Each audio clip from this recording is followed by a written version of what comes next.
Hello everyone, welcome back to my channel. আশা করি তোমরা সবাই খুব ভালো আছো।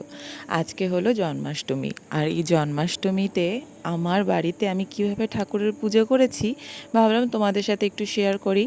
আর এইবারের জন্মাষ্টমীটা আমার জন্য একটু অন্যরকম, তার কারণ এইবার প্রথমবার আমি আমার শ্বশুরবাড়িতে আমার গপু ভাইদের নতুন জন্মাষ্টমী করছি। তার কারণ এই প্রথমই ওদের জন্মাষ্টমী হলো, তার কারণ এই কিছুদিন আগেই ওদের প্রাণ প্রতিষ্ঠা করেছিলাম। আর প্রথম ওদের জন্মাষ্টমীতে কীরকমভাবে সাজাবো, কীভাবে পুজো দেব, সেটা নিয়ে বেশ কিছুদিন ধরেই মনে একটা আনন্দ ছিল যে কীরকমভাবে সাজাবো, কিভাবে ঠাকুরকে ভোগ দেব। আর ওদের জন্মদিনে এই যৎসামান্য আয়োজন করার জন্যেই আমি, মা, দেবু সবাই মিলে সকাল হতে কাজে লেগে পড়েছিলাম এবং সবাই সবার নিজের কাজেই ব্যস্ত। দেখতেই পাচ্ছ আমি ঠাকুরের অভিষেক করিয়ে ঠাকুর সাজাতে লেগে গিয়েছিলাম। আর এইদিকে সমস্ত ফল টল ধোয়া ছিল, সেগুলোকে কাটতে বলেছিলাম দেবুকে। ও সমস্ত ফলগুলো কেটে দিচ্ছিল, তখন প্রত্যেকবার পুজোতে ওদের বাড়িতে দেবুরই ফল কাটার দায়িত্ব থাকে। আর এদিকে দেখো আমাদের লাড্ডু কিন্তু একেবারে সুন্দর সাজে সজ্জিত হয়ে পুজো দেওয়ার জন্য তৈরি।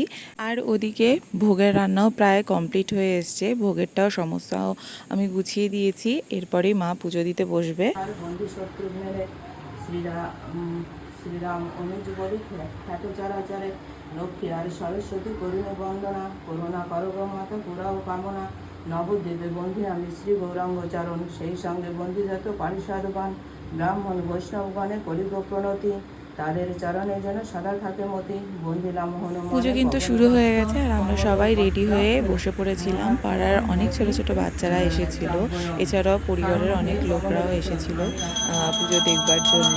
এখন ঠাকুরের আরতি চলছে, সেটাই ভাবলাম তোমাদের সাথে একটু শেয়ার করি।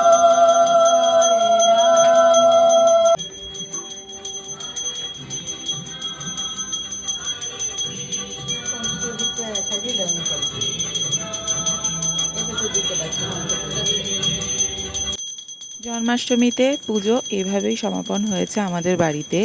আর এরপর নন্দ উৎসবের পালা, আর সেটা আমার বাড়িতে কেমনভাবে হয়েছে আমি সেটাই তোমাদের সাথে এর পরের মিনি ব্লগে শেয়ার করব। তার জন্য কিন্তু অবশ্যই আমার চ্যানেলটিকে সাবস্ক্রাইব করতে হবে এবং জানাতে হবে কেমন লাগলো তোমাদের।